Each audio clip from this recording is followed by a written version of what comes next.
Hi, I'm Peralta. After working in editorial photography for 30 years, in 2017 I decided to dedicate myself fully to art. What led me to this decision? I read an interview given by Dutch philosopher Rob Riemen. He told his interviewer, Mexican journalist Adriana Malvido, that quantity had replaced quality in our lives and that we were left with a void. We need stories to know who we are, where we come from, and what lies ahead. We need narratives to understand life, Riemen said, adding, artists are the translators of the founding mythologies of great narratives of humanity. You have to remember that during the time of the conquest, Spaniards encountered works and monuments that were completely new to them. For instance, the sculpture of Coatlicue, which means serpent skirt in Nahuatl, the mother of Huitzilopochtli, the national god of the Mexicas. Also, pre-Hispanic culture had no outside influence at all, which was the case, for example, with the Romans, who inherited Greek culture.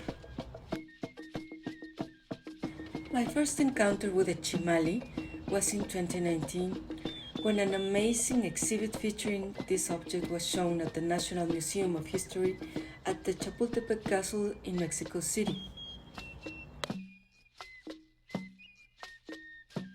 I was struck not only by its history and what it meant for the people of the Anahuac Valley, but by the beauty of its components, and particularly by the process by which it was crafted, with materials like bamboo slats, agave fibers, skins, gold, and feathers.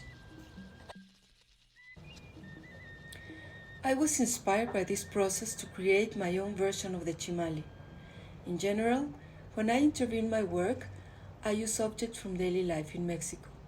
In this case, I wove thin strips of bamboo together with a portrait of a Oaxacan woman, cut into stripes of the same thickness.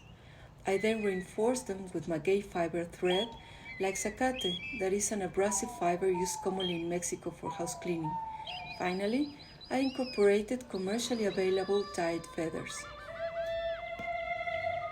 When I created this work, I thought about the great feather art of the Aztec Empire and the artisans who crafted military equipment, or amantecas, engaged in making war costumes, feathers, and other articles that, like the Chimali, were part of the tribute sent from the 38 provinces that were part of the Mexica Empire of Moctezuma II.